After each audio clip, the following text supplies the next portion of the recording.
Praise the Lord. மரியே வாழ்க. கடவுளாகிய ஆண்டவருக்கும் அன்னை மரியாளுக்கும் நன்றி செலுத்தி நம்ம இப்போ முதல் செஷனுக்குள்ளே போவோம். இந்த 3 நாளும் நம்மளுடைய மனதை ஒருநிலைப்படுத்தி என்ன காரியத்துக்காக நம்ம வந்திருக்கிறோமோ அதை முழுமையாக நிறைவேற்றுவோம். இங்கே சொல்லப்படக்கூடிய ஒவ்வொரு வார்த்தைகளும் நம்ம கொஞ்சம் ஆழமாக மற்ற வேலைகளை 3 நாளை ஒதுக்கி வச்சுட்டு கொஞ்சம் கவனமாக கேட்போம். இன்றைக்கி ஆரம்பிக்கக்கூடிய முதல் செஷன் இதுதான். இந்த காரியம் ஆரம்பிக்கிறதுக்கு முன்னாடியே முதல்ல நம்ம கடவுளை கூப்பிடணும். நம்ம ஒவ்வொருத்தரும் நம்மளுடைய உள்ளத்தை கடவுள்கிட்ட ஒப்பு கொடுத்து அந்த ஆண்டவராக இயேசு கிறிஸ்துவையும் மாதாமாவையும் இப்போ நம்ம இங்கே கூப்பிடுவோம். வருவாங்க, ஒவ்வொருத்தரையும் தொடுவாங்க. அன்னைக்கு அந்த இஸ்ராயல் மக்கள் செங்கடலை கடந்து போனாங்க. அப்போ கடந்து போகிறப்ப கடவுள் மேக ஸ்தம்பமாகவும் அக்கினி ஸ்தம்பமாகவும் இருந்து அவங்கள வழி நடத்தினார்னு படிச்சிருக்கோமா இல்லையா? படிச்சிருக்கிறோம்ல, ஞாபகம் இருக்குங்களா? படிச்சிருக்கோம் அப்படின்னா ஆமேன்னு சொல்லுங்க பாப்போம். Praise the Lord. அப்போ அந்த மேக ஸ்தம்பம் எதை குறிக்குது, அக்கினி ஸ்தம்பம் எதை குறிக்குது அப்படின்னு பார்த்தோம்னா, மேகம் அப்படின்னு பார்த்தோம்னா நம்மளுடைய தாய் மரியாள் கத்தோலிக்க திருச்சபைக்கு கொடுக்கப்பட்ட மிகப்பெரிய பொக்கிஷமாகிய அந்த தாய் மரியாளை குறிக்குது மேகஸ்தம்பம். வெளிப்படுத்தின விசேஷம் அதிகாரம் 5 12வது வசனம். அவர்களும் மகா சத்தமிட்டு அடிக்கப்பட்ட ஆட்டுக்குட்டியானவர் வல்லமையையும் ஐஸ்வர்யத்தையும் ஞானத்தையும் பலத்தையும் கனத்தையும் மகிமையையும் ஸ்தோத்திரத்தையும் பெற்றுக்கொள்ள பாத்திரராய் இருக்கிறார் என்று சொன்னார்கள். அப்பொழுது வானத்திலும் பூமியிலும் பூமியின் கீழ் இருக்கிற சிருஷ்டிகள் யாவும் சமுத்திரத்தில் உள்ளவைகளும் அவற்றுள் அடங்கிய வஸ்துக்கள் யாவும் சிங்காசனத்தின் மேல் வீற்றிருக்கிறவருக்கும் ஆட்டுக்குட்டியானவருக்கும் ஸ்தோத்திரமும் கனமும் மகிமையும் வல்லமையும் சதா காலங்களில் உண்டாவதாக என்று சொல்ல கேட்டேன். 1 தெசலோனிக்கர் 5வது அதிகாரம் 21வது வசனம். இது ஆண்டவர் கொடுத்த வசனம். அந்த வசனம் இதை பற்றி பேசுங்க அப்படின்னு சொல்லி கொடுத்தாரு. அனைத்தையும் சீர்தூக்கி பாருங்கள், நல்லதை பற்றி கொள்ளுங்கள். எல்லாத்தையும் சீர்தூக்கி பார்க்கணுமா, A to Z. அப்படியே எல்லாத்தையும் எது நல்லது, எது கெட்டது, எது நம்மளுக்கு தேவை, தேவையில்லாதது, எது அடுத்தவங்களுக்கு தேவைப்படும், நம்மளுக்கு இது தேவையா, இது நம்மளுக்கு தேவையில்லைன்னா இது அவனுக்கு, அந்த மாதிரி எல்லாத்தையும் யோசித்து பார்க்கணும், சீர்தூக்கி பார்க்கணும். அதில் எது பெஸ்ட்டோ, எது நல்லதோ, குட்டோ, அந்த குட் திங்ஸை மட்டும் பிடிச்சிக்கணுமா, அப்படியே பற்றிக்கொள்ளணுமா. ஏன் இப்படி ஒரு வசனம் இருக்குது அப்படின்னு பார்த்தீங்கன்னா, இன்றைக்கி நம்ம வேர்ல்டு வைடாக பார்த்தோம் அப்படின்னா, ஒரு பொருள் கடைக்கு வாங்க போகிறோம். மொபைல் ஃபோனாக இருக்கட்டும், வீட்டுக்கு வேண்டிய திங்ஸாக இருக்கட்டும், என்ன ஒரு திங்ஸ் வாங்கினாலும் நம்ம போனோடனே காசை கொடுத்து எடுத்துகிட்டு வந்துடுவோமா? தம்பிங்களாம் இருக்கீங்க, இப்போ ஒரு புது ஃபோன் வாங்க போகிறீங்க, ஐஃபோன் வாங்க போகிறீங்கன்னு வச்சுக்கோங்களேன். போனோடனே ஒரு ஐஃபோன் கொடுன்னு சொல்லிட்டு ஒரு 1 லட்ச ரூபா கொடுத்துட்டு உடனே எடுத்துகிட்டு வந்துடுவோமா? அதில் என்னென்ன மாடல் இருக்குதுன்னு கேட்பீங்களா இல்லையா? கேட்பீங்கள்ல. என்ன மாடல் இருந்தாலும் அதனுடைய ஸ்டாண்டர்ட் என்னன்னு பார்ப்போமா இல்லையா? ஸ்டாண்டர்ட். அப்போ அது என்ன பண்ணுறோம், அது எப்படி இருக்குது, அதனுடைய ஸ்டாண்டர்டு, இதெல்லாம் நம்ம ஒரு ரிவ்யூ பண்ணி, இல்லை ஆன்லைனில் ஏதோ ப்ராடக்ட் போடுறோமோ ஒரு ரிவ்யூ பண்ணி கடைசியாக தான் வாங்குவோம். அதுக்கு கேரண்டி இருக்கா, ஃப்ரிட்ஜு வாங்கினாலும் சரி, வாஷிங் மிஷின் வாங்கினாலும் சரி, எல்லாத்துக்கும் கேரண்டி இருக்கான்னு என்ன பண்ணுவோம், ஃபுல்லாக ஒரு ரிவ்யூ பண்ணுவோம். நல்லதா கெட்டதா, உழைக்குமா, இவ்வளோ காசு போட்டு வாங்குகிறோமே, சாதாரண ஒரு உலக காரியத்துக்கே நம்ம இவ்வளோ யோசிக்கிறோமே. இதையும் தாண்டி மிகப்பெரிய ஒரு நித்திய ஜீவனை கொடுக்கக்கூடிய கடவுளுடைய கட்டளை, அதை நம்ம சரியாக சீர்தூக்கி பார்க்குறோமா, ஆண்டவருடைய வார்த்தையை சீர்தூக்கி பார்க்குறோமா அப்படிங்கிறத பற்றி தான் இன்றைக்கி நம்ம டிஸ்கஸ் பண்ண போகிறோம். எல்லா விஷயமுமே இருக்குது இந்த உலகத்தில். இன்றைக்கி இன்னும் சொல்லப்போனால் நெகட்டிவ் சைடு தான் நிறையா இருக்குது. ஏஐ, ஆர்டிஃபிஷியல் இன்டெலிஜென்ஸ், மொபைல், உலக அழிவுக்கு, குறிப்பாக வாலிப பசங்களை, வாலிப இளைஞர்களை வந்து அடிக்ட் ஆயிட்டாங்க. ஏதோ ஒரு விஷயத்தை படிப்பு சம்பந்தமாகவோ ஏதோ ஒரு விஷயம் பார்க்க போனாலும் நம்மளை அறியாமலே அதை இழுத்துட்டு உள்ளே போயிடுது. நம்மளுடைய கவனமெல்லாம் திரும்பிடுது. நம்ம வேணான்னு நினைப்போம், இந்த விஷயம் வேணாம், எனக்கு பிடிக்கலன்னு நினச்சாலும் நம்மளை அறியாமலே நம்மளுக்குள்ளே இருக்கக்கூடிய ஒரு விஷயம் அப்படியே இழுத்துட்டு போயிடுது. எத்தனையோ பேர் நினைப்போம், இல்லை இந்த காரியம் வேணாம், அந்த தவறு செய்யக்கூடாதுன்னு நினைப்போம், நம்மளால் கண்ட்ரோல் பண்ண முடிய மாட்டேங்குது. நினைப்பீங்களா இல்லையா? ஏதோ ஒரு விஷயம் அது இது வேண்டாம் அப்படின்னு நம்மளுக்கு தெரியும். இப்போது ஒரு நல்லது கெட்டது அப்படின்னு எப்படி பிரித்து பார்ப்போம்? ஈஸியாக பிரித்து பார்த்துடலாம். ஆட்டோமேட்டிக்காக உங்களுடைய ஃப்ளோ போயிட்டே இருக்கும். ஒரு விஷயத்தை நோக்கி பிரேக்கே வராது. திடீர்னு யோசிப்பீங்க, இந்த விஷயத்தை செய்யலாமா, இது நல்லதான். அங்கே பிரேக் வந்தாலே அதில் பிரச்சனை இருக்குது, அந்த விஷயத்தில் பிரச்சனை இருக்குது அப்படிங்கிறத ஐடென்டிஃபை பண்ணிடணும். நம்ம அதை ஐடென்டிஃபை பண்ணுறதில்ல. சரி, இதில் என்ன பிரச்சனை இருக்குன்னு உள்ளே போய் பார்ப்போன்னு போய் தான் நம்ம மாட்டிக்கிறோம். அதுதான் நம்ம எல்லாத்தையும் சீர்தூக்கி பார்க்கணும். சீர்தூக்கி பார்த்து எது நல்லது எது கெட்டது, இது தேவையா இது தேவையில்லையா, ஒரு நிமிஷம் யோசித்து தேவையானதை எடுத்துக்கணும். முதலாவதாக நாம் சீர்தூக்கி பார்க்க வேண்டியது என்னென்ன அப்படின்னு பார்த்தீங்கன்னா, ஒரு 5 பாயிண்ட், 1 2 3 4 5 பாயிண்ட் இங்கே டிஸ்பிளே பண்ணியிருக்கிறோம். அந்த 5 பாயிண்ட்டை வச்சுக்கிட்டு நம்ம டிஸ்கஸ் பண்ணலாம். ஃபர்ஸ்ட் பாயிண்ட், நாம் வாழ்கின்ற வாழ்க்கை அர்த்தமுள்ளதாகவும் தூய்மையானதாகவும் கடவுளுக்குள் நேர்மையாகவும் உள்ளதா அப்படிங்கிறத முதல்ல நம்ம சீர்தூக்கி பார்க்கணும். இந்த பூமியில் வாழ்கிறோம், ஒவ்வொருத்தவங்களும் பூமியில் எதுக்காக வாழ்ந்துக்கிட்டு இருக்கிறோம்? நம்ம ஒவ்வொருத்தருடைய எய்ம் என்னவா இருக்கணும்னு பார்த்தீங்கன்னா, நல்லா இருக்கணும், நம்ம குழந்தை குட்டிங்க நல்லா இருக்கணும்.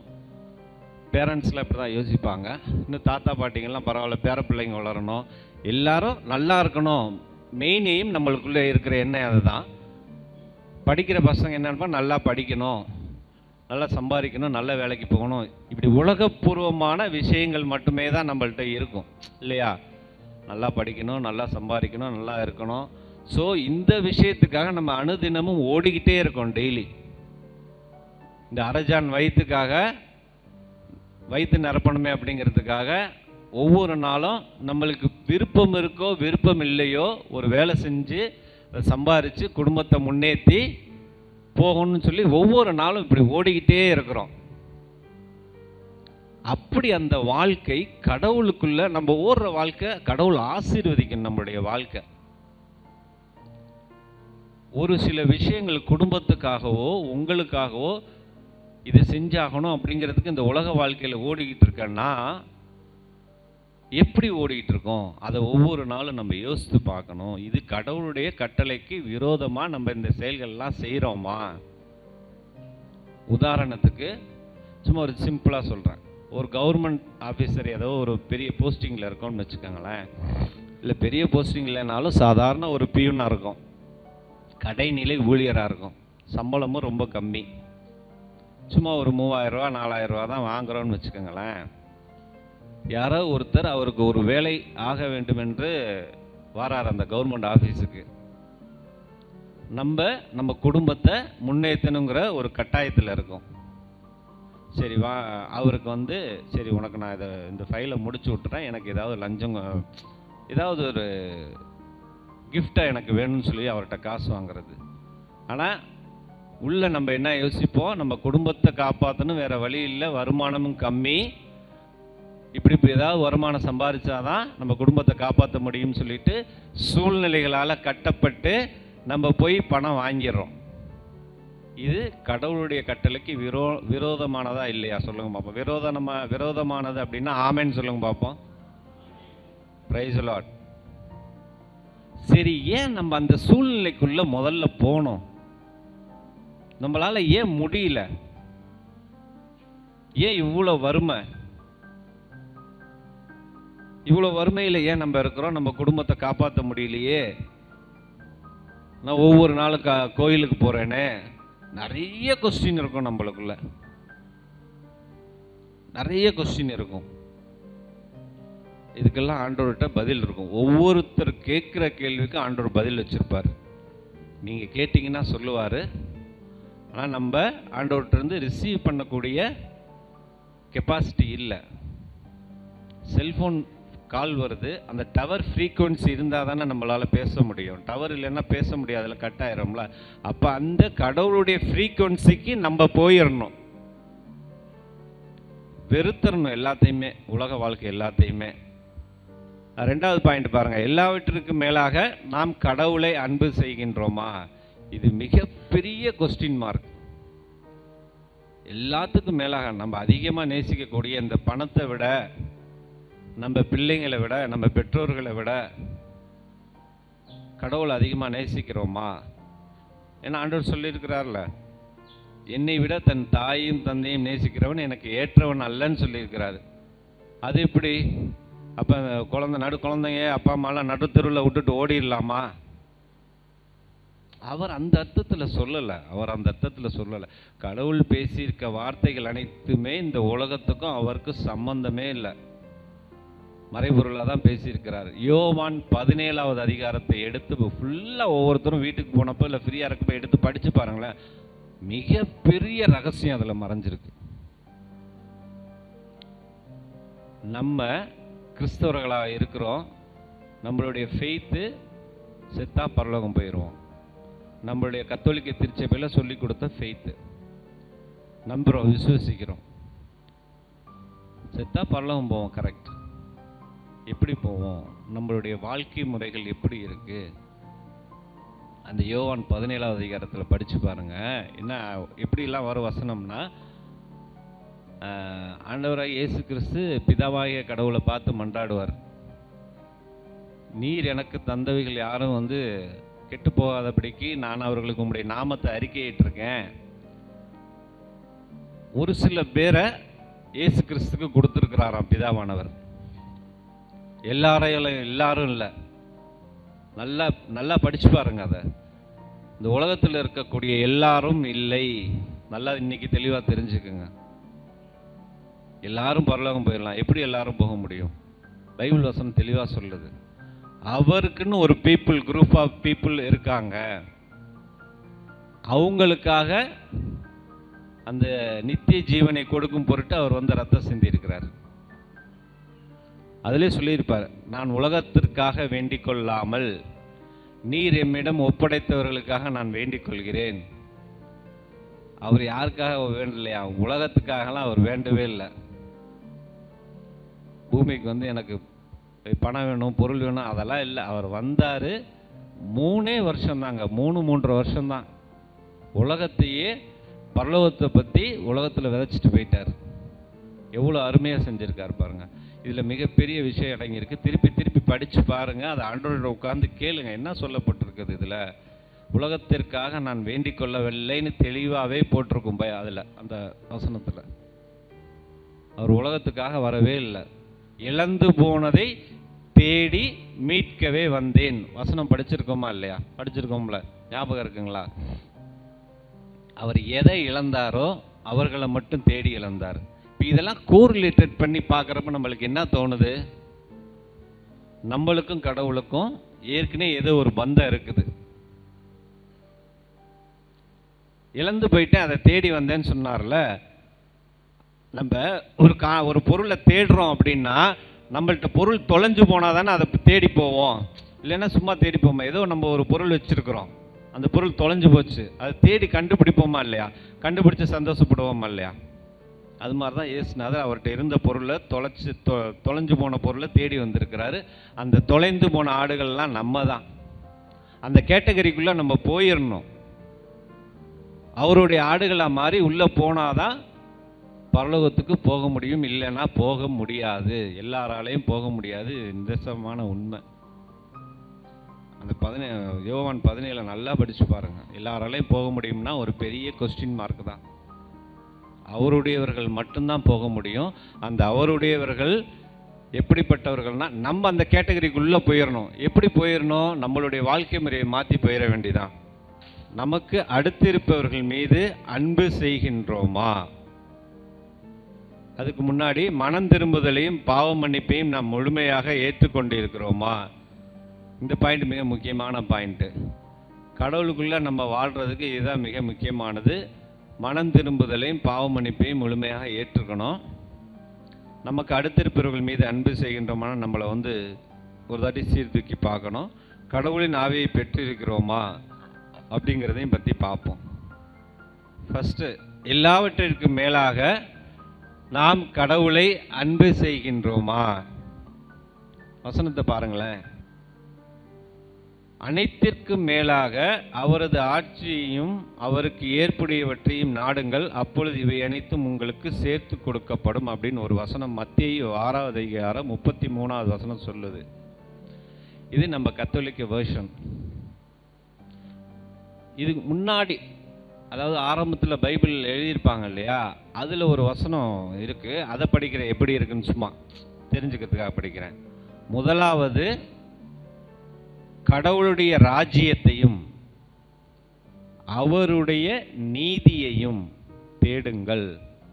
எப்படி இருக்கு பாருங்க வசனம். இது சும்மா சாதாரணமாக இருக்கிற மாதிரி தானே இருக்குது. இதில் எவ்வளோ எக்ஸாக்டாக சொல்லியிருக்காங்க பாருங்கள். முதலாவது, ஆனால் இதில் எப்படி இருக்குது பாருங்கள். ஆகவே அனைத்திற்கும் மேலாக, ஒரு காமன் சும்மா ஜென்ரலாக சொல்கிற மாதிரி இருக்குது. இதில் பாருங்கள், ஃபஸ்ட்டு இதுதான் உனக்கு இருக்கணும் அப்படிங்கிறது பழைய வெர்ஷன். நம்ம கத்தோலிக்க பழைய வெர்ஷனில் இப்படி சொல்லியிருக்கிறாங்க. முதலாவது, கடவுளுடைய ராஜ்யத்தையும் அவருடைய நீதியையும் தேடுங்கள். எக்ஸாக்டாக சொல்லியிருக்காப்பாங்க, நீதியையும் தேடுங்கள். ஆனால் இங்கே அனைத்திற்கும் மேலாக அவரது ஆட்சியையும் ஏற்புடையவற்றையும் நாடுங்கள்.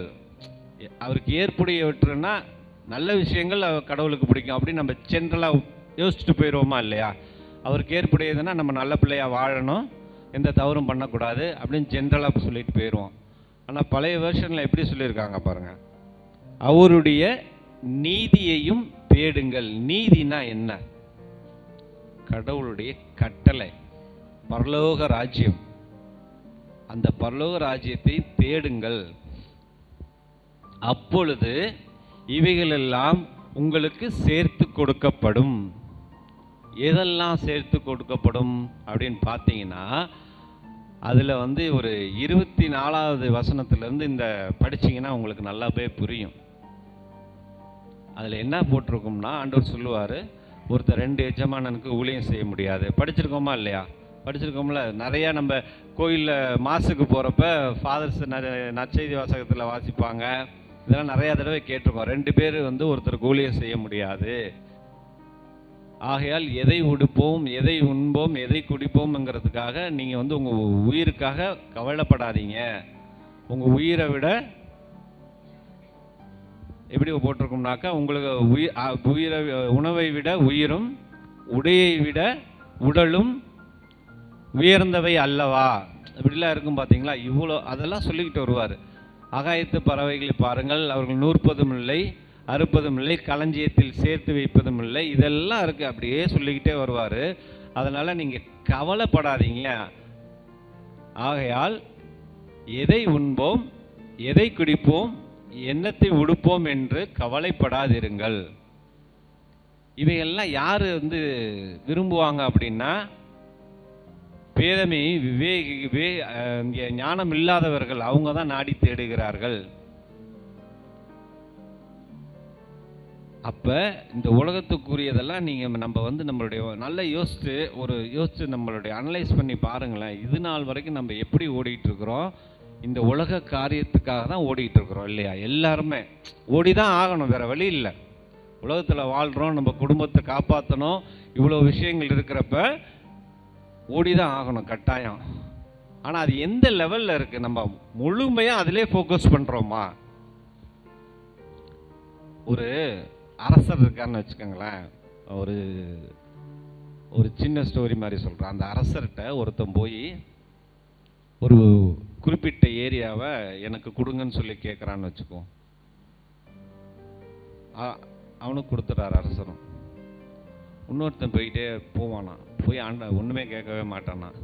நீங்கள் நல்லா இருந்தால் போதும், நீங்கள் நல்லா இருந்தால் போதும், நீங்கள் நல்லா இருந்தால் போதும், இப்படியே சொல்லிக்கிட்டே வருவானா. அந்த அரசர் மேலே தான் இவ்வளோ அன்பாக இருப்பானா. அவன் கூட போகிறவங்க எல்லாம் எனக்கு இது வேணும், அது வேணும், சொத்து வேணும், சுகம் வேணும், வீடு வேணும், இதெல்லாம் கேட்டு கேட்டு வாங்கிட்டாங்க. அந்த ஒரு மனுஷன் ரொம்ப ஏழை, ஒரு பாவியான மனுஷன். நான் உங்ககிட்ட வரவே தகுதி இல்லை, நீங்கள் என்னைய பார்த்தாலே போதும், நீங்கள் நல்லா இருந்தால் போதும் அப்படின்னே சொல்லிக்கிட்டு இருக்க மனுஷன் கடைசியில் அந்த அரசனையே சுதந்திரிச்சுக்கிட்டா அந்த நாடே அவனுக்கு சொந்தம். அதை தான் இங்கே சொல்லியிருக்கிறாங்க. நீ ஏன் இதை கவலைப்படுற? உலகத்தில் இருக்கக்கூடிய விஷயங்களை பற்றி நீங்கள் ஏன் கவலைப்படுறீங்க? பரலோக ராஜ்யத்துக்குரியதை நீங்கள் தேடுங்க. பரலோக ராஜ்யத்துக்குரிய தேடுங்க அப்படின்னா என்னன்னா அவருடைய கட்டளைகளை கடைபிடித்து வாழ்றது. இதை நம்ம சீர்தூக்கி பார்க்கணும். ஒவ்வொரு நாளும் நம்ம கடவுளுடைய ராஜ்யத்துக்கு விரோதமாக நடக்கிறோமா, அவருடைய அரசாட்சிக்கு விரோதமாக நடக்கிறோமா, எப்படி போகிறோன்னு ஒவ்வொரு நாளும் சீர்தூக்கி நம்ம பார்த்தே ஆகணும்.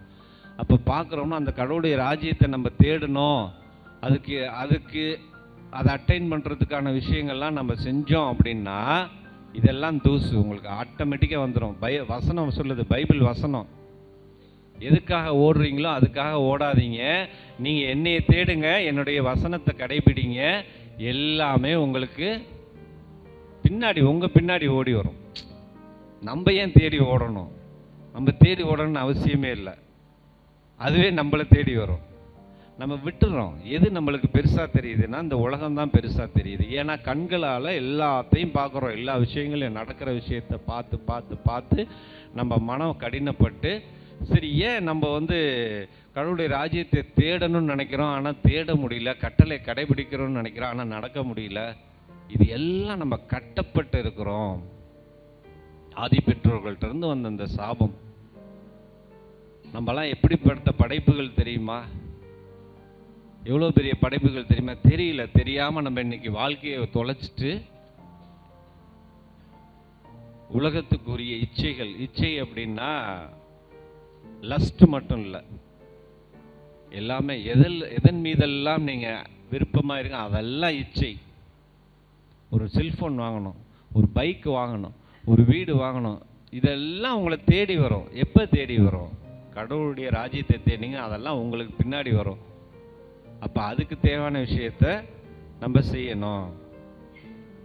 அப்போ அதுக்கு எப்படி தேடணும் அப்படின்னா முதல்ல நம்மளுக்கு மனம் திரும்புதலை நம்ம ஏற்றுக்கணும், மனம் திரும்பணும், பாவ மன்னிப்பு பெற்றுக்கணும். இது ரெண்டும் நம்ம முதல்ல அக்செப்ட் பண்ணிக்கணும். இதெல்லாம் தவறு, இதெல்லாம் சரி அப்படிங்கிறத முதல்ல நம்ம அக்செப்ட் பண்ணணும். அக்செப்ட் பண்ணுறோமா? அதை சீர்தூக்கி பாருங்கள். நம்ம இருதயம் எப்படி இருக்கு, கடினப்பட்டு இருக்கா? சீர்தூக்கி பாருங்களேன் கொஞ்சம் உங்களை நீங்களே. இது நல்ல விஷயமா?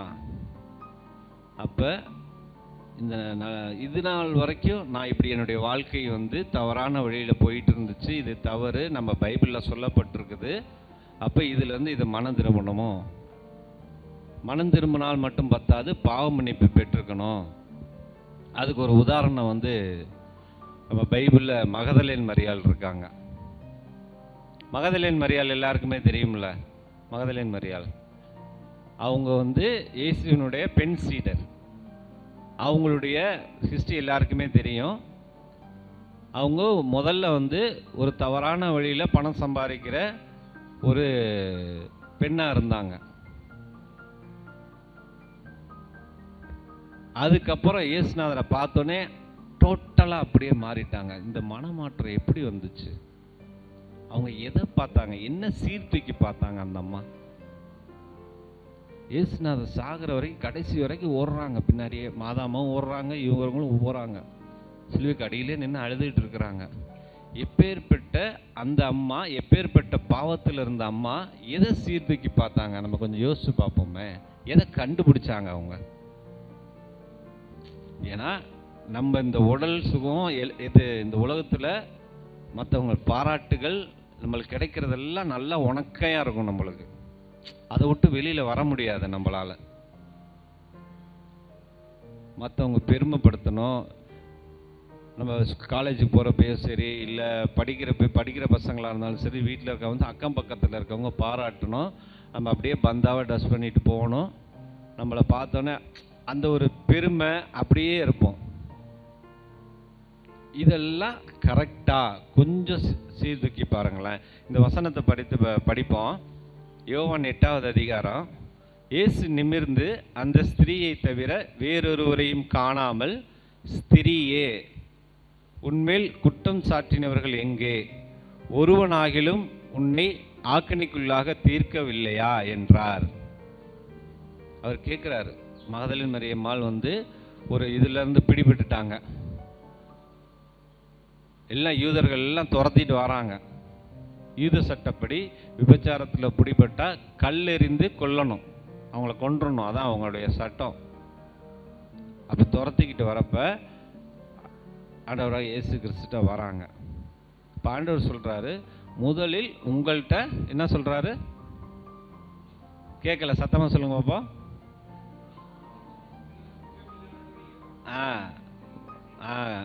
Price Lord. உங்கள்கிட்ட பாவம் இல்லாதவன் யாரோ அவன் முதல்ல கல்லெறி அப்படின்னு சொல்கிறான். அப்போ பெரியோர் முதல் சிறியோர் வரை அந்த கல்லை போட்டுட்டு போயிட்டாங்க அப்படின்னு ஒரு வசனம் இருக்கும். பாருங்களேன், ஒரு சின்ன பையன் கூட கல் எடுத்துகிட்டு இருந்து அடுத்தவங்களை குற்றப்படுத்தணும்னா எவ்வளோ வேகமாக செயல்படுறோம். இது நல்ல விஷயமா? நம்ம சீர்தூக்கி பார்ப்போமே. இது நல்ல விஷயமா? அடுத்தவனை குற்றப்படுத்தி அடுத்தவனை காயப்படுத்துறதுக்கு சின்னோண்டு வாண்டிலிருந்து பெரிய ஆள் வரைக்கும் ரெடியாக இருக்காங்க. நம்மளும் அப்படி இருக்கிறோமா? முதல்ல அப்படி இருந்தால் அது நல்லதா? எப்படி இருக்கிறோம்? இந்த வாய் இருக்குல்ல, வாய். ஆதி ஆகமத்தில் நம்ம படிக்கிறோம். முதல் வசனம் என்ன படிக்கிறோம்னாக்கா, ஆதியிலே வார்த்தை இருந்தது, அவ்வார்த்தை கடவுளாயும் இருந்தது, கடவுளோடு இருந்தது, அனைத்தும் அவராலே உண்டாயின. பரலோகம் உலகம் எல்லாமே அந்த வார்த்தையெல்லாம் உண்டாச்சான். அந்த வார்த்தை மனு உருவானார், நம்மிடையே குடி உண்டார். இதெல்லாம் படிச்சிருக்கோமா இல்லையா? ஆமென் சொல்லுங்க. படிச்சிருந்தோம்னா பிரைஸ் லார்ட். ஒரு வார்த்தை கடவுள் உருவமற்றவராக இருக்கிறார். நம்ம ஆரம்பத்தில் படிச்சிருப்போம். அந்த நம்ம திருச்சபையில் 6 கட்டளைகள் அதெல்லாம் இருக்கும். சர்வேசன் துவக்கமாக இருக்கிறார், முடிவும் இல்லாமல் இருக்கிறார், எங்கும் வியாபத்து இருக்கிறார், எல்லாவற்றுக்கும். அதனால சின்ன பிள்ளையா இருக்கப்போ சர்ச்சில் சொல்லி கொடுத்துருக்குறாங்க. அது மாதிரி அந்த வார்த்தை காற்றை நம்மளால் ஃபீல் பண்ண முடியுமா? காற்றை பார்க்க முடியுமா நம்மளால்? நீங்கள் சொல்லுங்க பாப்பா, பார்க்க முடியுமா? அது எப்படி காற்றுன்னு உணர்றோம்? நம்ம சொல்லுங்கள், எப்படி உணர்றோம்? காற்று அடிக்குதுன்னு எப்படி தெரிஞ்சுக்கிறோம்? அது நம்ம மேலே படுது, ஃபீல் பண்ணுறோம்ல. அந்த மாதிரி தான் கடவுளுடைய ஆவியை ஃபீல் பண்ண முடியும். அப்படிப்பட்ட வார்த்தை தான் மனு உருவாகி இயேசு கிறிஸ்துவானவராக வாராரு. அப்பேற்பட்ட வார்த்தையை நம்ம நாவில் ஆண்டவர் வச்சிருக்கிறார். அப்போ நம்ம நாவில் யார் இருக்கா? சத்தமாக சொல்லுங்க பாப்போம். Praise the Lord. இப்போ இந்த நாவு எப்படிப்பட்ட நாவாக இருக்கணும்? கொஞ்சம் சீர்தூக்கி பாருங்களேன், கொஞ்சம் யோசிச்சு பாருங்களேன். பரிசுத்தமாக இருக்கணும். கடவுள் வார்த்தை நாவுல இருந்து வருது இல்லையா? அப்போ வார்த்தை தானே கடவுள். இப்போ நம்ம நாக்கு எப்படி இருக்கு? எப்படி அடுத்தவங்களை பற்றி பேசுகிறோம்? எவ்வளோ கெட்ட வார்த்தைகள் பேசுகிறோம்? நல்ல விஷயத்துக்கு இந்த நாக்கை பயன்படுத்துகிறோமா? எவ்வளோ அசிங்கமாக்கிட்டோம் அந்த நாக்கு. கடவுளை இவ்வளோ கேவலப்படுத்திட்டோமா? இது நியாயமா நம்ம பண்ணுறது? நம்ம கொஞ்சம் சீர்தூக்கி யாரையும் நான் குற்றப்படுத்தலை, நீங்களே கொஞ்சம் யோசிச்சு பாருங்களேன். எவ்வளோ பெரிய விஷயம். சாதாரணமான வார்த்தையாகிய கடவுள் அந்த வார்த்தை நம்ம பேசுகிற அளவுக்கு அந்த வார்த்தையை கொண்டு வந்து நம்ம நாக்கில் வச்சிருக்கிறாரு.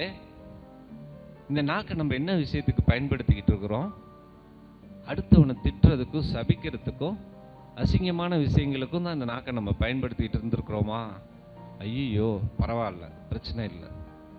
இது நாள் வரைக்கும் நம்ம பயன்படுத்திக்கிட்டு இருந்தோம்னா இந்த நிமிஷத்துலேருந்து தூக்கி எறிவோம் எல்லாத்தையும். நம்ம நாக்கில் யார் இருக்கா? ஆண்டவராக இயேசு கிறிஸ்து இருக்கார். அந்த வார்த்தை தயவு செய்து நம்ம வார்த்தையால் யாரையும் காயப்படுத்த வேணாம். மற்றவங்க பெரிய ஆளாக இருந்துட்டு போகட்டுமே, என்னமோ எப்படி வேணால் இருந்துட்டு போகட்டும், நம்மளை குற்றப்படுத்துறான்னா படுத்திட்டு போகட்டும், அதிலே வாங்காதீங்க. திட்டினா திட்டிட்டு போகட்டும். எப்படி இருந்தால் ரேசுநாதர் அவர் சிலுவையில் அடித்து கொண்டுகிட்டு இருக்காங்க, மண்டாடிக்கிட்டு இருக்கிறார். பிதாவே, இவர்கள் செய்வது என்னவென்று தெரியாமல் செய்கிறார்கள், இவர்களை மன்னியும் அப்படின்னு சொல்கிறார். எப்போ எப்பேற்பட்ட கடவுள் பாருங்களேன். கொன்னுகிட்டு இருக்காங்க, அடிச்சு கொன்னுகிட்டு இருக்கிறாங்க.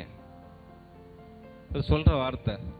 ஆனா நம்மளுக்கு ரோட்ல போறப்ப சும்மா தெரியாம கை ஒருத்த மேல தட்டை என்னடா அடிச்சுட்டேன்னு அவ்வளோ கோவம் வருது. அது குறிப்பா இளைஞர்கள் மத்தியில ரொம்ப கோவம். இந்த படிக்கிற பசங்கள்ட்டெல்லாம் பார்த்தீங்கன்னா அவ்வளோ ஒரு கோவம். ஒரு பைக்கில் ஒருத்தர் முந்திட்டானா வெறி உடனே சலன்னு போய் முந்திட்டு போயிடுறது. திருப்பி சொல்ற, யாரையும் குற்றப்படுத்துறதுக்காக சொல்லலை. இந்த விஷயமெல்லாம் கரெக்டாக கொஞ்சம் சிந்திங்க. நம்ம செய்கிற விஷயங்கள்லாம் கரெக்டாக செய்கிறோமா? நம்ம எப்பேற்பட்ட படைப்பு. களிமண்ணிலிருந்து மனுஷனை உருவாக்குறாரு. அவர் மூச்சு காத்த ஊதுறாரு. அது மனுஷன் அப்படியே உயிர் வந்துருச்சு, ஜீவ ஆத்மாவை ஆகிறான் மனுஷன். அவருடைய மூச்சு காத்து. அப்ப கடவுளுடைய மூச்சு காத்து நம்மளுக்குள்ள இருக்கு. கடவுள் நம்ம நாக்கில் இருக்காரு. அந்த வார்த்தை, அவங்க கண்கள், அந்த கண் என்ன ஆகுது? கடவுள் கொடுத்த கண். இந்த கண்ணை நம்ம எப்படி யூஸ் பண்றோம்? நல்ல விஷயங்களுக்கு பயன்படுத்துறோமா? யோசிச்சு பாருங்களேன்.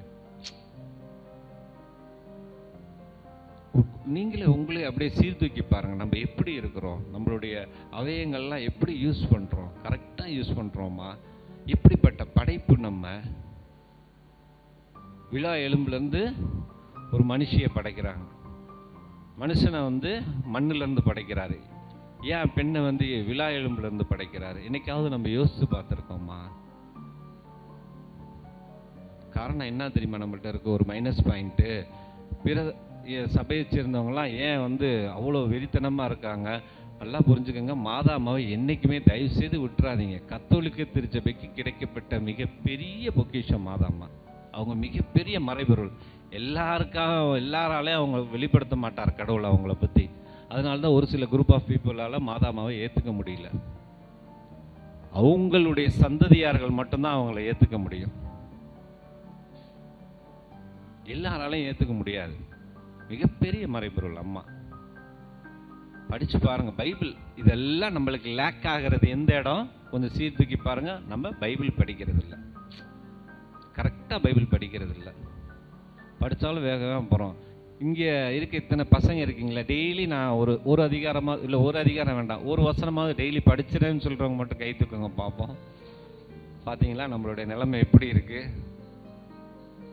ஏன் படிக்க முடியல? நம்மளுக்கு ஆர்வம் இல்லை. ஏன் ஆர்வம் இல்லை? அது உண்மை தானே.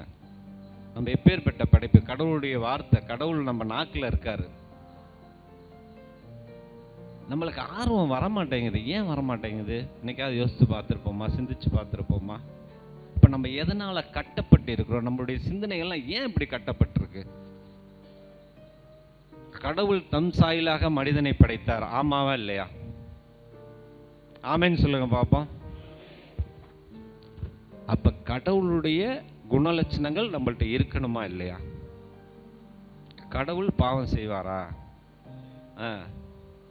அப்ப நம்ம ஏன் பாவம் செய்யறோம்?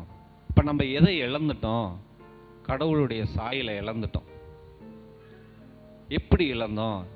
நம்மளை ஏதோ பண்ணிட்டாங்க, நம்மளை மறக்கடிச்சிட்டாங்க, நம்மளை கட்டி வச்சிருக்கிறாங்க. அதனால தான் நம்மளுடைய சிந்தனை, நம்ம நல்லதே செய்ய நினைத்தாலும், பவுல் சொல்லுவார், நான் நல்லதே செய்ய நினைச்சாலும் என்னால் செய்ய முடியல. அப்போ இந்த கட்டுகள் எப்படி நம்ம அவுக்கிறது? இதுலேருந்து எப்படி விடுதலை படுறது? இது எல்லாம் மாதாமா இருக்காங்க நம்மளுக்கு. ஏன்னா என்ன பண்ணுறது? எல்லாம் எனக்கு ஒரு நேரம், இந்த நேரத்துக்குள்ள நம்ம மாட்டிக்கிட்டேன் அப்படின்னு சொல்லுவோம் இல்லையா? இந்த நேரத்தெல்லாம் மாற்றி அமைக்கக்கூடிய வல்லமை யார்கிட்ட இருக்கு? மாதாமட்ட. அதுக்கு ஒரு பெஸ்ட் எக்ஸாம்பிள் காணாவூர் கல்யாணம். பார்த்துருக்கீங்கல்ல? கேள்விப்பட்டிருக்கீங்களா? காணாவூர் கல்யாணம். பிரைஸ் ஆமேன்னு சொல்லுங்க. ஃபஸ்ட்டு ஆண்டவர் செஞ்ச புதுமை அதுதான். அங்கே அம்மா ஃபஸ்ட்டு அவர் செய்யக்கூடிய புதுமை யாரால் நடக்குது? அம்மா தான் ஸ்டார்ட் பண்ணி வைக்கிறாங்க. அங்கே அவருடைய புதுமையை யார் ஸ்டார்ட் பண்ணி வைக்கிறா? அம்மா. நம்ம அம்மா. மாதான்னு கூப்பிடாதீங்க, சும்மா அம்மான்னு கூப்பிட்டு பாருங்களேன். அம்மா அப்படின்னு கூப்பிட்டு பாருங்க. அது இன்னும் நம்மளுக்கு அவருக்கு ஒரு உறவை இணைக்கும். மாதா என்னையை காப்பாத்து, மாதா என்னையை காப்பாத்துன்னு, அம்மா என்னையை காப்பாத்துங்கம்மா, நீங்க தான்மா அம்மான்னு கூப்பிட்டு பாருங்க.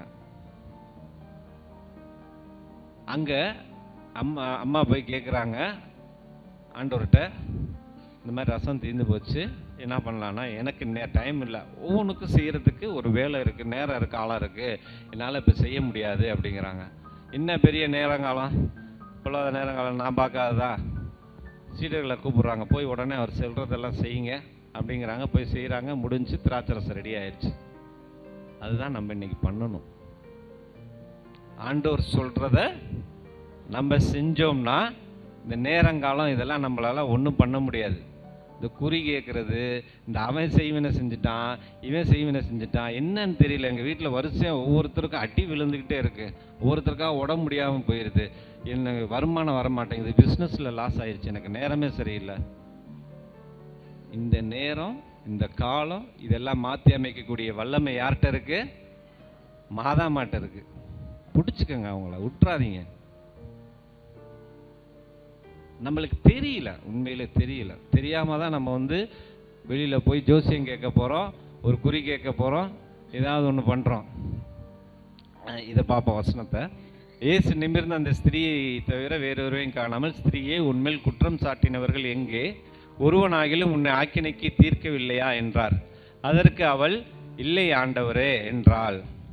இயேசு அவளை நோக்கி, நானும் உன்னை ஆக்கினைக்குள்ளாக தீர்க்கிறதில்லை, நீ போ, இனி பாவம் செய்யாதே என்றார். அவர் என்ன சொல்றார் பாருங்களேன், நானும் உன்னை ஆக்கினைக்குள்ளாக தீர்க்கிறதில்லை. பின்னாடி இந்த டாபிக் ஒருத்தர் பேசுவார், இதை பற்றி. ஆக்கினைக்குள்ளாக தீர்க்கிறதில்லை அப்படின்னா என்ன அப்படின்னா, ஆண்டவராக இயேசு கிறிஸ்துவ சார்ந்து இருக்கோமா நம்ம, அவங்களுக்கு இந்த தீர்ப்பு இல்லை, சரி கவலைப்படாத, இது பாவம் செஞ்சுட்ட, ஒன்றும் பிரச்சனை இல்லை, நான் உன்னை தீர்ப்பிட மாட்டேன், உன் பாவங்கள் மன்னிக்கப்பட்டது, நீ போகலாம் போ அப்படிங்கிறாங்க. அந்த அம்மா எதை சீர்தூக்கி பார்த்துச்சு யோசிச்சு பாருங்களேன். அந்த அம்மா போயிருக்கலாம், போயிட்டு திருப்பி அந்த அம்மா திருப்பி ஜாலியாக அவங்க லைஃப்பை திருப்பி என்ஜாய் பண்ணியிருக்கலாம்.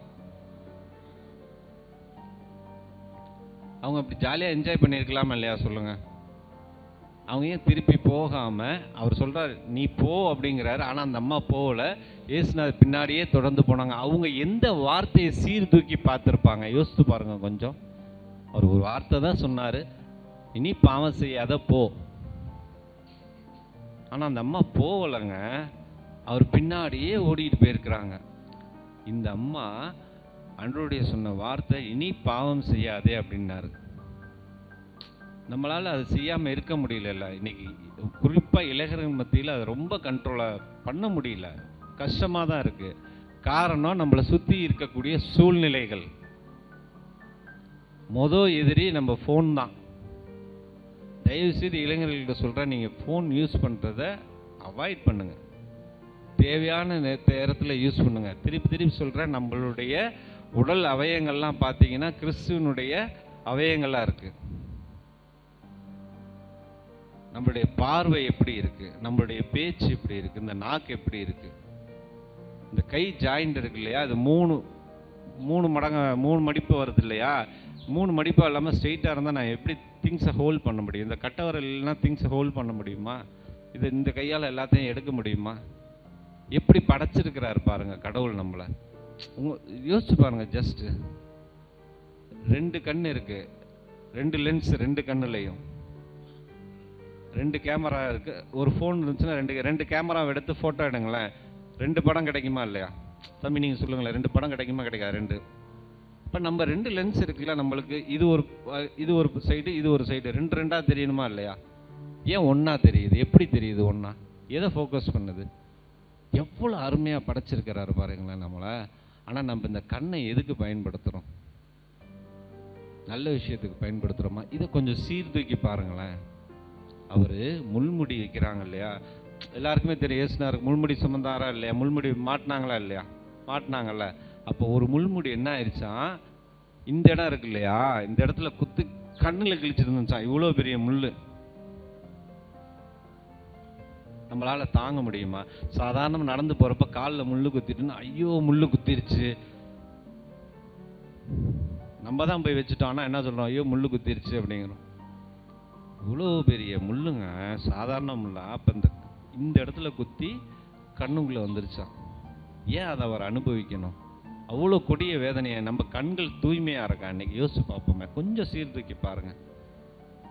நம்ம பார்க்குற பார்வை எப்படி இருக்கு?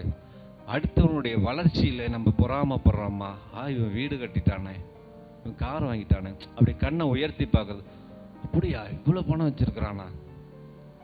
தயவுசெய்து அப்புறம் இன்னையிலேருந்து அதெல்லாம் மாற்றிக்குவோம். இப்படிலாம் இருந்தோம்னா மாற்றிக்குவோம். நம்ம ஏன் நம்ம எப்படிப்பட்டவர்களாக இருக்கிறோம்னு ஆண்டவர் சொல்கிறார் பாருங்களேன். வெளியிலிருந்து மனிதருக்குள்ளே மார்க் 7வது அதிகாரம் எவ்வளோ தெளிவாக கடவுள் சொல்லியிருக்கிறார் பாருங்க.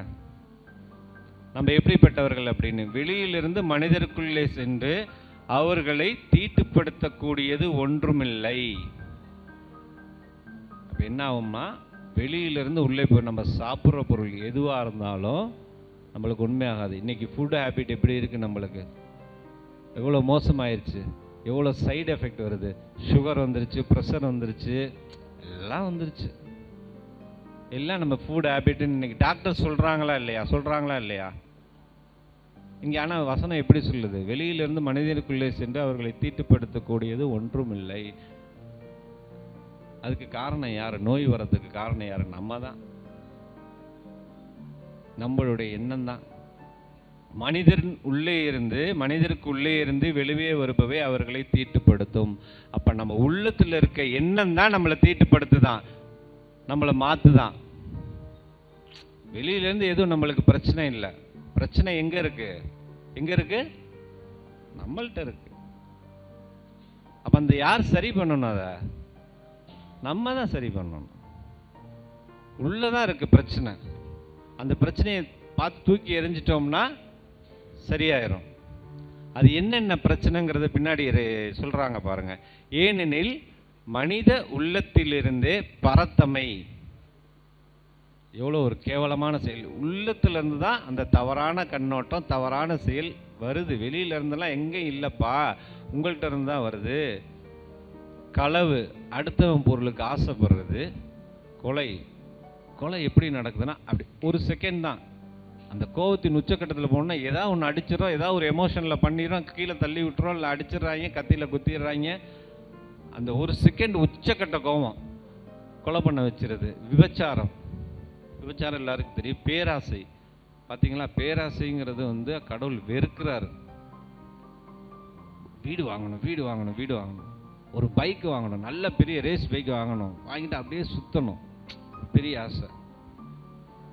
நிறைய பணம் சம்பாதிக்கணும், இல்லை நான் ஃபாரின் போகணும், எப்போவுமே நல்லா பயங்கரமாக கோட் ஷூட் போட்டு அப்படியே டீசெண்டாக போகணும், எல்லாரும் பார்க்குறப்ப ஒரு பேராசை இருக்குது பாருங்கள். ஆசை இருக்கலாம், அதெல்லாம் பாருங்களேன். பைக் வச்சுக்கலாம், வீடு வச்சுக்கலாம், பணம் வச்சுக்கலாம், அதெல்லாம் ஒரு பிரச்சனை இல்லை. தேவையான அளவுக்கு வச்சுக்கணும். அதையே பர்டிகுலராக ஒரு விஷயத்துக்காக அதிலே நம்ம எண்ணத்தை ஃபோக்கஸ் பண்ணுறது. அப்படி இருக்கிறோமா? நம்ம கொஞ்சம் யோசிச்சு பார்ப்போம். அப்படி இருந்தால் அது தவறுன்னு சொல்கிறார். இன்னையிலேருந்து மாற்றிக்குவோம். தீச்செயல்னால் எல்லாருக்குமே தெரியும். நம்மளுடைய நடத்தை, வஞ்சகமாக இருக்கிறது. ஒருத்தனை ஏதாவது ஒரு விஷயத்தில் மாட்டி விட்டது. இப்போ காலேஜில் நம்ம ஃப்ரெண்ட்ஸ் இருக்கான்னு வச்சுங்களேன், ஏதாவது நம்மளுக்கு பிடிக்கல, அவனை ஏதாவது ஒரு ப்ரொஃபஸர்கிட்ட வஞ்சகமாக வச்சு மாட்டி விட்டுறது, இல்லை ஸ்கூலில் வாத்தியார்கிட்ட சொல்லி அடி வாங்க வைக்கிறது. அந்த மாதிரி அடுத்தவங்க மேலே வஞ்சகமாக இருக்கக்கூடாது. காம வெறி, இது மிக மிக இளைஞர்களுக்கு மிக மிக மிக மிக மிக முக்கியமான ஒரு விஷயம். போனாலும் நம்ம கெட்டு போகிறோம். வெறி எடுத்து அலையிறதான் காம வெறி. பாருங்களேன், நம்மளை அப்படி மாறிட்டாங்க. நம்மளுடைய படைப்பு நல்லா திருப்பி யோசிச்சு பாருங்கள். இதையும் கோரிலேட்டட் பண்ணி பாருங்கள். பொறாமை, பழிப்பு, செருக்கு, மதிகேடு. ஸோ இந்த எண்ணம்லாம் எப்படி நம்மளுக்குள்ளே வந்துச்சு? கடவுள் அவர் சாயலாக நம்மளை படைச்சிருக்கிறாரு. அப்போ அவர் சாயலாக இருக்கணும். அவர் சாயலாக இருந்தால் அன்பு இருக்கணும், பரிசுத்தம் இருக்கணும், நீதி இருக்கணும், ஞானம் இருக்கணும், வல்லமை, இந்த குணலட்சணம் இருக்கணும், கடவுளுடைய குணலட்சணம். ஆனால் நம்மள்ட்ட என்ன குணலட்சணம் இருக்குது? அப்போ ஏன் இந்த சாயல் எங்கே போச்சு நம்மளை விட்டுட்டு? இதுதான் ஆண்டவர் இந்த சாயலுக்கு நம்ம மறுபடியும் வருவதற்காக தான் இந்த பூமிக்கு வந்தார். சிலுவையில் ரத்தத்தை சிந்தினார், உயிர் விட்டார். அவருடையவர்களை தேடி, மறுபடியும் சொல்கிறேன், அந்த யோவான் 17வது அதிகாரத்தை படித்து பாருங்க. அவர் வந்து அவருடையவர்களை தேடி அவர்களுக்காக வந்து அவர்களுக்காக ரத்தம் சிந்தினார். இப்போ அந்த கேட்டகரிக்குள்ளே நம்ம போயிட்டோம்னா நம்ம தப்பிச்சோம். அதுலேயும் 3 கேட்டகரி, 30 மடங்கு, 60 மடங்கு, 100 மடங்கு. ஒரு விதைப்பவன் உவமை சொல்லுவார் தெரியுங்களா? கேள்விப்பட்டிருக்கீங்களா? கேள்விப்பட்டிருக்கேன்னு சொல்கிறவங்க ஒரு ஆமென்னு சொல்லுங்கள். சந்தோஷம், ரொம்ப சந்தோஷம். அவர் விதைப்பவன் உவமை சொல்லுவார். 30 மடங்கு, 100 மடங்கு, 60 மடங்கு, 100 மடங்கு. 30 மடங்குன்னா 70 மடங்கு மைனஸ் ஜாஸ்தியாக இருக்குது, இங்கே 30 கம்மியாக இருக்குது. 60 கொஞ்சம் மேலே ஏறிடுச்சு, 40 கீழே இருக்குது. இப்போ இந்த 30 மடங்கு வந்து 70 ஜாஸ்தியாக இருக்குது, திருப்பி 70 100 நம்மளை கீழே தள்ளிடும். இங்கே 60 இருக்குது, இங்கே 40 இருக்குது. இன்றைக்கி இருக்க உலகத்தில் வாழ்ந்துக்கிட்டு இருக்க நம்ம ஒவ்வொரு நாள் இந்த சைடு தான் ஏறிக்கிட்டு போகுது. ஏன்னா சூழ்நிலைகள் நம்மளை சுற்றி அப்படி இருக்குது. இந்த 40 திருப்பி 60 இதை இங்கிட்டு கீழே தள்ளிடும். 100 தான் எப்படி இருக்கும்? சமமாக இருக்கும். நம்ம அப்போ எப்பேற்பட்டவர்களாக மாறணும்? 100 மடங்கு பலன் கொடுக்கிறவர்களாக நம்ம மாறணும். 30 மடங்கோ 60 மடங்கோ அவருக்கு அதெல்லாம் பிரியமில்லை. நீங்கள் ஒவ்வொருவரும் இந்த 3 நாளில் 100 மடங்கு பலன் கொடுக்குறவளா மாறணும். இன்னொரு வசனம் இருக்குது பாருங்களேன், எவ்வளோ பெரிய வசனம்னு திருவெளிப்பாடில் சொல்லியிருப்பாங்க, வெளிப்படுத்தின விசேஷத்தில் சொல்லியிருப்பாங்க. ஜெயம் கொள்கிறவன் எவனோ அவனை என் சிங்காசனத்திலே அமர வைப்பேன் அப்படின்னு சொல்லியிருப்பார். கேள்விப்பட்டிருக்கீங்களா? கேள்விப்பட்டிருக்கேன்னு சொல்லுங்க, கை தூக்கம் பார்ப்போம். Praise Lord. என்ன அர்த்தங்க அதுக்கு? கடவுளுடைய அரியணை அது. அவ்வளோ பெரிய மகத்துவமானவர் ஆட்சி செய்யக்கூடிய சேரு. அந்த சேரில் போய் நம்ம எப்படி உட்கார முடியும்? நம்ம உட்கார முடியுமா? நம்மளுக்கு தகுதி இருக்கா? கொஞ்சம் அதை சிந்திச்சு பாருங்களேன், சீர்தூக்கி பாருங்கள் அந்த வசனத்தை. என்ன சொல்ல வராரு? எப்பேற்பட்ட வசனம் இது? காரணம் நம்ம இதெல்லாம் நம்மளுக்கு தெரியல. ஏன் தெரியலன்னா பைபிள் படிக்கிறது இல்லை. எப்படி நம்ம போய் உட்கார முடியும்? இப்படி சொல்லியிருக்காரு, சொல்லியிருந்தா இது நடக்குமே. அப்போ இந்த சேரில் உட்கார்றதுக்கு நம்ம என்ன பண்ணணும்? அந்த மாதிரி யோசித்து பார்த்துட்டு நம்ம கொஞ்சம் இனிமே வரக்கூடிய காலங்கள்லையாவது மாற்றுவோம். இன்னும் கடைசியாக ஒரே ஒரு வசனம், மத்தேயு 5வது அதிகாரம். ஒரு பெண்ணை இச்சையுடன் நோக்குபவன் எவனும் ஏற்கனவே தன் உள்ளத்தில் அவளோடு விபச்சாரம் செய்தாயிற்று.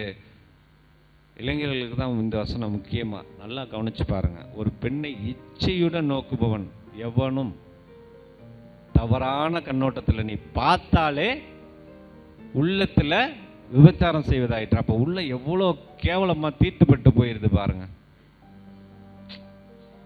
நம்மளால பார்க்காம இருக்க முடியுதா? முடியல. ஏன் முடியல? நம்மளுக்குள்ள இருக்க எண்ணம் தான் நம்மளை தீண்டுது. அப்போ அந்த எண்ணத்தை எப்படி கலைச்சு போடுது?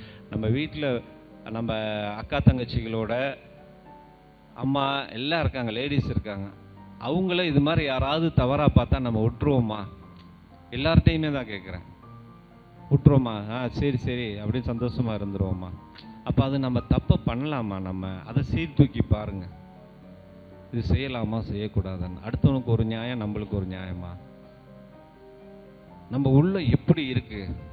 எப்படி ஒரு இச்சையோடு பார்க்குறோமா? எந்த ஒரு சகோதரத்துவத்தை அன்னைக்கு மகதலேல் மரியாதை ஆண்டவர் எப்படி பார்த்தாரு? அம்மா ஆண்டவர் எப்படி பார்த்தாங்க? அந்த அம்மா எப்படி பார்த்தாங்க? அவ்வளோ ஆசீர்வதிச்சாரு. நீ பாவம் செய்யாத போ அப்படின்ட்டாரு. ரோமர் 8வது அதிகாரம் 9வது வசனம். கடவுளின் ஆவி உங்களுக்குள் குடிகொண்டிருந்தால் நீங்கள் ஊனி இயல்பை கொண்டிராமல் ஆவிக்குரிய இயல்பை கொண்டிருப்பீர்கள். கிறிஸ்துவின் ஆவியை கொண்டிராதோர் அவருக்கு உரியோர் அல்ல. இது பழைய வருஷன்ல இன்னும் ஆணித்தரமாக சொல்லியிருக்கோம். கிறிஸ்துவின் ஆவியை கொண்டிராதோர் அவருக்கு உரியோர் அல்ல அப்படின்னு இருக்கு. பழைய வருஷன்ல எப்படி இருக்கும்னா, கிறிஸ்துவின் ஆவி இல்லாதவன் அவருடையவன் அல்லன்னு இருக்கும், தெளிவாக இருக்கும், அவருடையவன் அல்ல. ஆனால் இங்கே அவருக்கு ஏற்புடையவர், அவருக்கு உரியோர் அல்ல அப்படின்னு இருக்கு. இது ஒரு சாதாரண விஷயம் மாதிரி இருக்குது. அவருக்கு உரியோர் அல்லன்னா சரி, ஏதோ ஒரு சாதாரண மாதிரி போயிடணும். ஆனால் இது பாருங்கள், அவருடையவர் அல்ல, கிறிஸ்துவின் ஆவி இல்லாதவன் அவனுடையவன் அல்ல. அப்போ அந்த ஆவி என்ன ஆவி? பரிசுத்த ஆவியானவர். ஆண்டவர் நீரினாலும் ஆவியினாலும் அக்னியினாலும், யோவான் சொல்லுவார்ல, நானும் வந்து அவருடைய மிதியடி கலட்டுறது கூட, டச் பண்ணுறது கூட எனக்கு அருகதை கிடையாது. எனக்கு பின்னாடி வருபவர் ஆவியினாலும் அக்னியினாலும் ஞானஸ்தானம் கொடுப்பார், நான் நீர்னால ஞானஸ்தானம் கொடுக்குறேன் அப்படிங்கிறார். அந்த ஞானஸ்தானத்தை நம்ம ஒவ்வொருவரும் வாங்கணும். நீர், ஆவி, அக்கினி,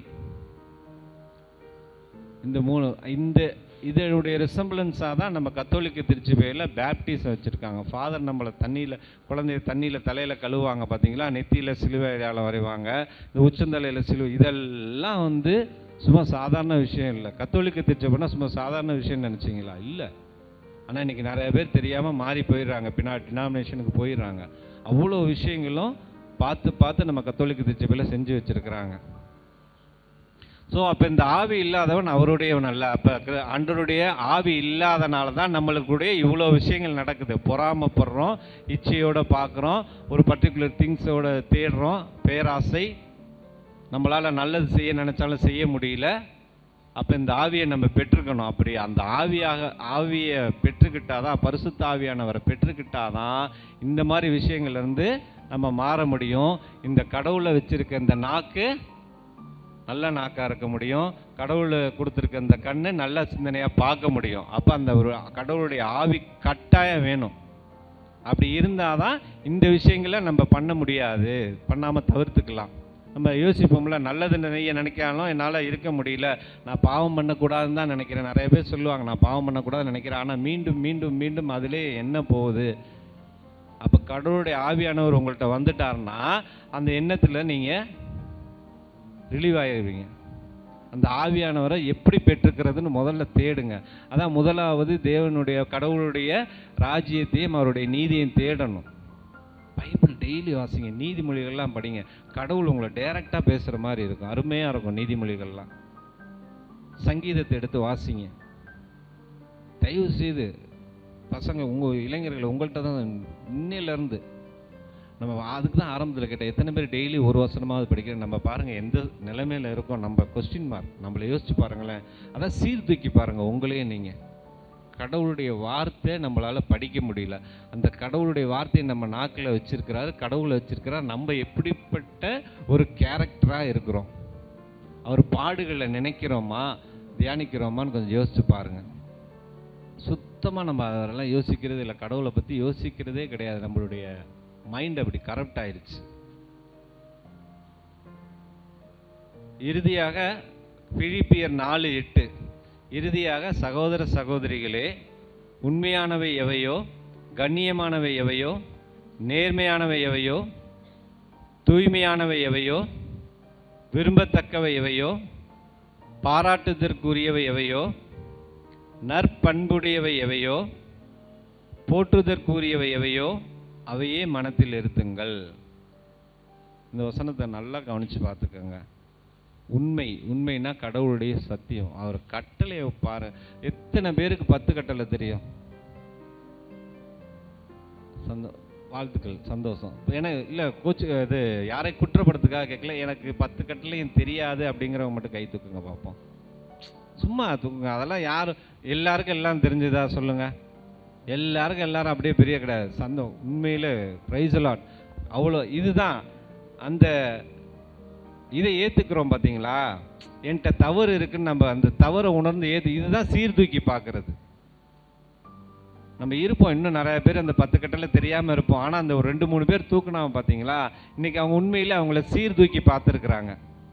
நான் எப்படி இருக்கேன் பாருன்னு அந்த உண்மையை ஒத்துக்கிறாங்க. இதுதாங்க கடவுள் விரும்புகிறது. கடவுளுக்கு முன்னாடி போய் நான் பாவி, எனக்கு ஒன்றும் தெரியாது அப்படின்னு உண்மையை ஒத்துக்கணும். இப்போ கடவுள் அவ்வளோ அன்பாக அதிகமாக உங்களை அன்பு செய்வார். அந்த கட்டளையை நம்ம கடைபிடிக்கணும் கட்டாயம். தூய்மையானவை எவையோ, எதெல்லாம் தூய்மையாக இருக்குதோ, தேவையில்லாத விஷயங்களை தூக்கி எறிஞ்சிடணும். பாராட்டுதற்குரியவையோ, நற்பண்புடையவையோ, போட்டுதற்குரியவையோ அவையே மனத்தில் நிறுத்துங்கள்.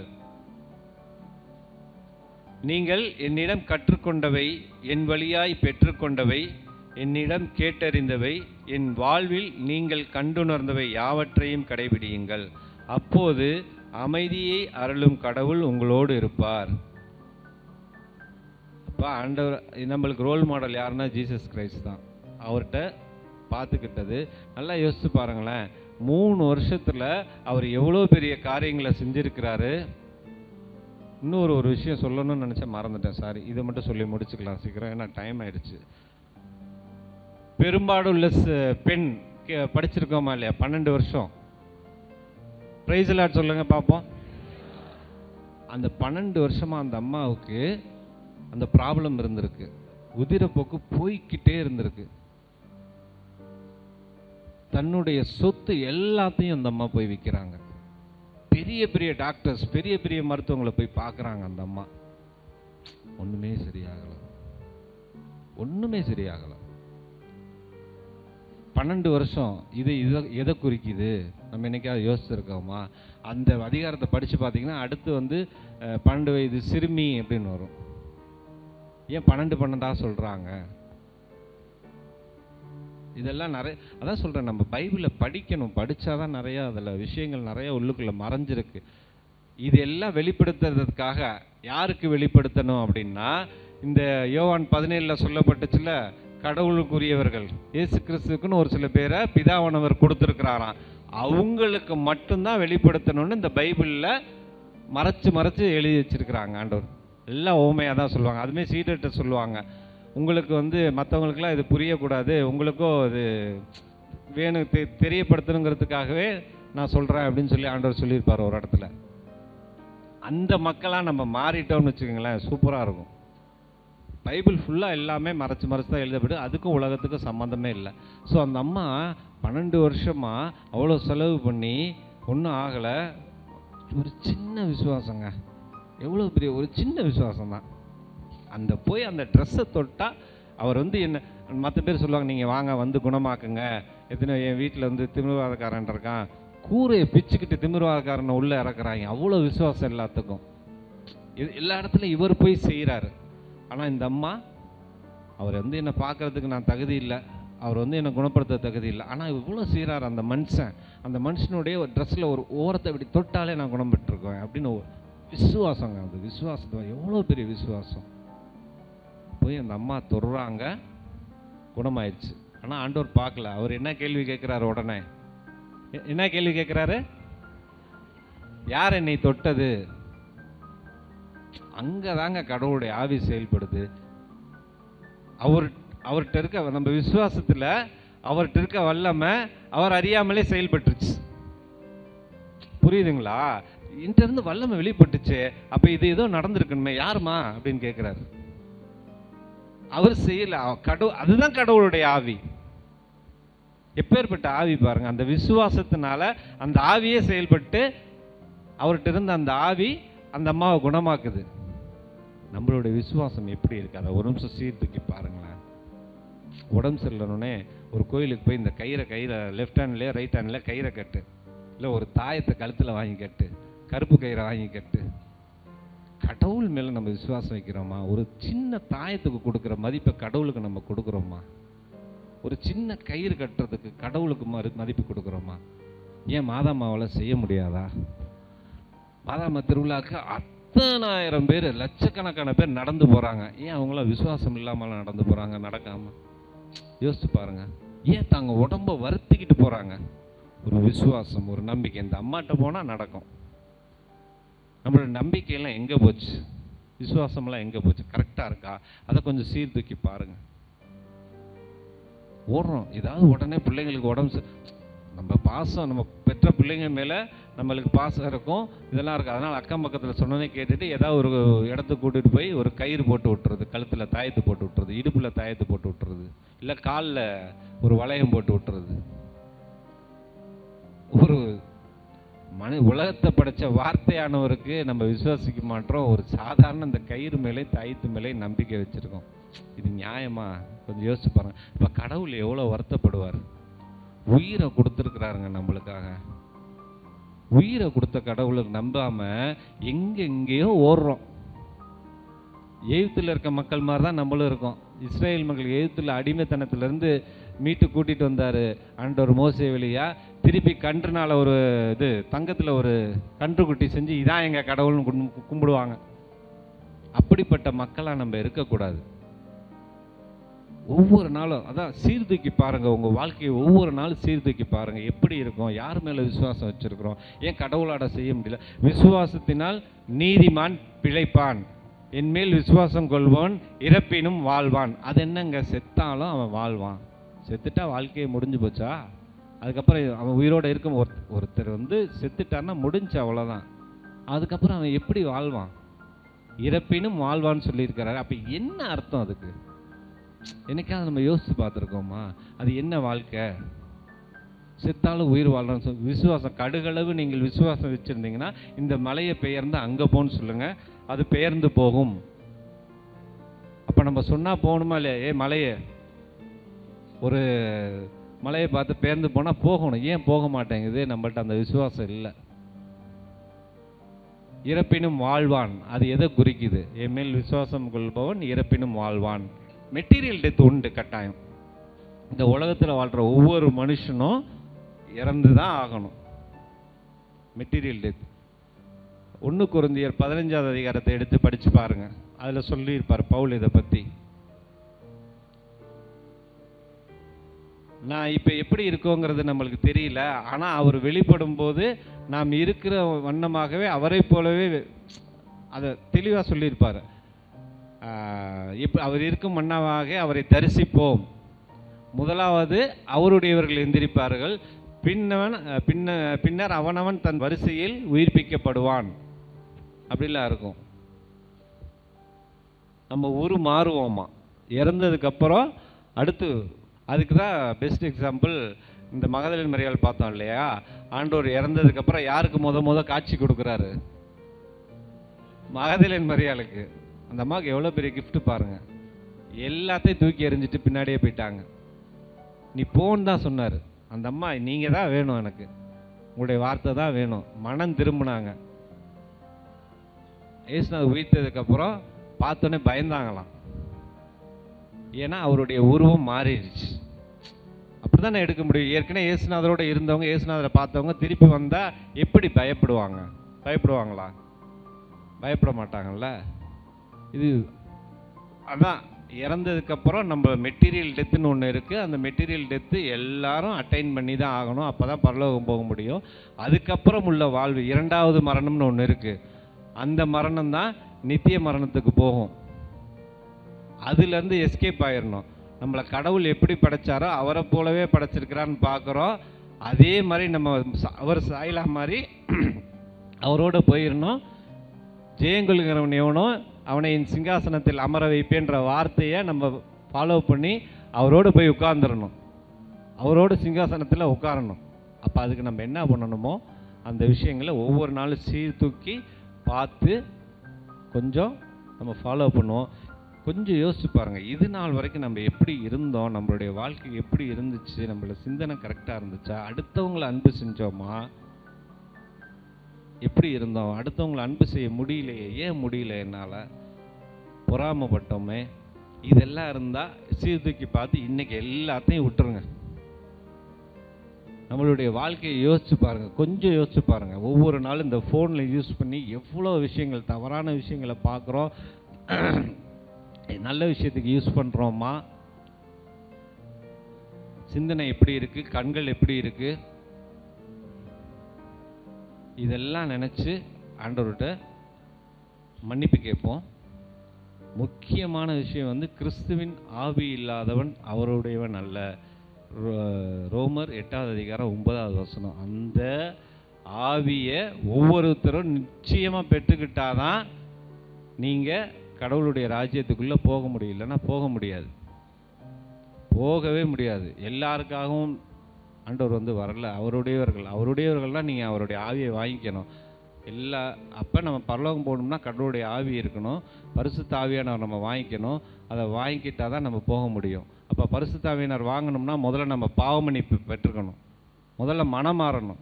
இதெல்லாம் தவறு, நம்ம அக்செப்ட் பண்ணணும். அக்செப்ட் பண்ணி மனம் மாறி பாவமன்னிப்பு பெற்று இந்த ஆவியை பெற்றுக்கணும். ஆண்டவருக்கு நன்றி. கடைசியாக நம்ம இது நாள் வரைக்கும், இன்றைக்கி வரைக்கும், இங்கே ப்ரேயருக்கு வரத்துக்கு வரைக்கும், இந்த நிமிஷத்துக்கு வரைக்கும் நீங்கள் யோசித்து பாருங்கள். நம்ம செய்த தவறுகள் எல்லாத்தையும் யோசித்து பார்த்து இவ்வளோ தவறுகள் செஞ்சு நம்ம உயிரோடு இருக்கோமே, நியாயமா?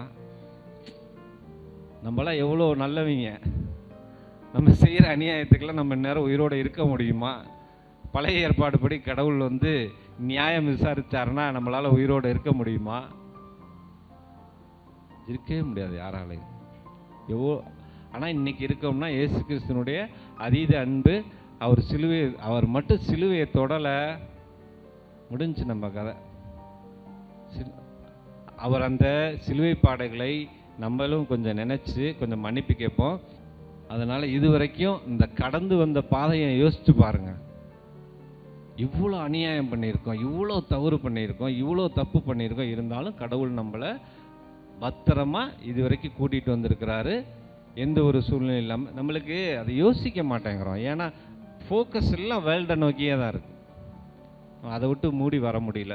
ஸோ அந்த கடந்து வந்த பாதைகளை யோசிச்சு பாருங்கள். இப்போ எந்த பொசிஷனில் நிற்கிறோம், நம்ம முன்னாடி எவ்வளோ தூரம் ட்ராவல் பண்ணி வந்திருக்கிறோம், அந்த ட்ராவல் பண்ணி வந்ததில் நல்லது எவ்வளோ நடந்திருக்கு, கெட்டது எவ்வளோ நடந்திருக்கு, பிறருக்கு நம்ம எவ்வளோ செஞ்சுருக்கிறோம், இதெல்லாம் கொஞ்சம் யோசிச்சு பாருங்கள். அதை யோசித்து பார்த்து இன்றைக்கி இந்த நேரத்தில் நம்ம நல்லா, எத்தனையோ பேர் உடல் சுகம் இல்லாமல் டக்குன்னு முடியாமல் எவ்வளோ கஷ்டப்படுறாங்க, நம்மளை நல்லா வச்சுருக்கிறார். அதுக்கு நன்றி சொல்லுவோம். நம்மளை மறுபடியும் ஒரு நிலைமை சீர்தூக்கி பார்ப்போம். நம்ம இது நாள் வரைக்கும் கடந்து வந்த பாதையையும் வாழ்ந்து வந்த வாழ்க்கை முறையையும் சீர்தூக்கி பார்ப்போம். எவையெல்லாம் கெட்டவைன்னு ஒரு லிஸ்ட்டு போடுங்க, எதெல்லாம் நல்லதுன்னு லிஸ்ட்டு போடுங்க. அதை சீர்தூக்கி பார்த்து அந்த கெட்டதை அப்படியே தூக்கி எறிஞ்சிடுங்க, நம்மளுக்கு வேண்டாம். எவ்வளோ கொடூரமாக அடித்து நேற்று சிலுவை பாட செஞ்சோம் இல்லையா, உங்களுக்காகவும் எனக்காகவும் தான்.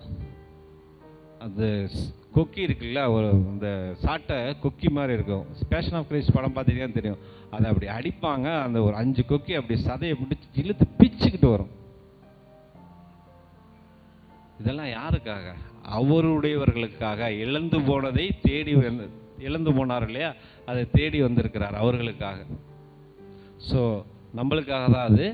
அதனால் தயவு செய்து இது வரைக்கும் விட்டுருவோம், நடந்து இந்த இதெல்லாம் விட்டுருவோம். எவ்வளோ தவறுகள் செய்திருப்போம். இந்த நிமிஷம் உங்கள் மனசுக்குள்ளே நினச்சி, நம்ம கண்களால் செய்த தவறு, இந்த நாவால் செய்த தவறு. இந்த நாவு கடவுள் குடியிருக்கிறார், கடவுளை வார்த்தை குடியிருக்குது. இப்பேற்பட்ட நாக்கை என்ன விஷயத்துக்கெல்லாம் பயன்படுத்தி இருக்கிறோம். தவறு பண்ணியிருந்தால் ஒரு நிமிஷம் மனசுக்குள்ளே நினைந்து மன்னிப்பு கேட்போம். இந்த கடந்து வந்த பாதையை நினைத்து கண்ணீரோடு ஆண்டவருக்கு நன்றி சொல்லுவோம். Praise the Lord. மரியே வாழ்க. நல்லா யோசிச்சு பாருங்கள். நம்ம நடந்து வந்த பாதைகளை யோசித்து பார்ப்போம். இனி வரும் 3 நாட்கள்லையும் நம்மளே சீர்தூக்கி பார்ப்போம். நம்ம நல்ல விதத்தில் இருக்கோமா இல்லையா? குறிப்பாக இளைஞர்கள். தம்பி, இன்னைக்கு கடவுள் இளைஞர்களை தான் ரொம்ப பிரயாசப்படுறாரு, விருப்பப்படுறாரு. ஏன்னா உங்கள்கிட்ட இருந்து தான் மாற்றம் உண்டு வரணும். இன்னும் நாளைக்கு வருங்காலத்தில் நீங்கள் தான் வரப்போகிறீங்க. நம்ம பெற்றுக்கிட்டதை நம்மளோட வச்சுக்காமல் மற்றவங்களுக்கு சொல்லணும். அதனால் இன்னையிலேருந்து ஒரு மாற்றத்தை நம்ம கொண்டு வருவோம். நம்மளே ஒவ்வொரு நாளும் சீர்தூக்கி பார்ப்போம். கடவுளுடைய பாதையில் போகிறோமா, நம்ம உடல் அவயங்கள் எப்படி இருக்குது, இது கடவுள் படைத்த உடல் அவயங்கள். நம்மளோட கடவுள் ட்ராவல் பண்ணிக்கிட்டு இருக்காரு. பரலோகம் எங்கே இருக்குன்னு ஆண்டவர் சொல்லியிருக்கிறாரு. யாராவது சொல்ல முடியுமா? பரலோகம் எங்கே இருக்குது? நம்ம தான் பரலோகம். நம்மள்கிட்ட தான் பரலோகம் உங்களிடையே இருக்குதுன்னு ஆண்டவர் சொல்லியிருக்கிறாரு. நம்ம ஒரு நடமாடும் பரலோகம். ஆனால் எப்படி இருக்கோம்? நடமாடும் பரலோகமாக இருக்கோமா இல்லை நடமாடும் டேஷாக இருக்கோமா? நீங்களே பார்த்துக்குங்க. நடமாடும் பரலோகமாக இருக்கணும். நம்ம எவ்வளோ கேவலப்படுத்திக்கிட்டு இருக்கோம் நம்ம உடலை. கொஞ்சம் சீர்தூக்கி பாருங்கள். அங்கே எங்கே தேடி ஓடாதீங்க. யாரோ என்னென்னமோ சொல்லுவாங்க. நம்மள்ட்ட இருக்க ஒரு பெரிய விஷயம் என்ன தெரியுமா? தீர்க்க தரிசனத்தை கேட்குறது. அதாவது தயவுசெய்து அதெல்லாம் விட்டுருங்க. கடவுள்கிட்ட பாவ மன்னிப்பு கேளுங்க, உங்கள்கிட்ட கடவுள் பேசுவார். ஆனால் வேத வசனத்தை குறித்து அதை மாற்றி சொல்கிறவங்கள்ட்ட எச்சரிக்கையாக இருங்க. பைபிளை தவிர்த்து வெளியில் போய் ப்ரீச் பண்ணுறவங்கள்ட்டலாம் கவனமாக இருந்துக்குங்க. Praise the Lord.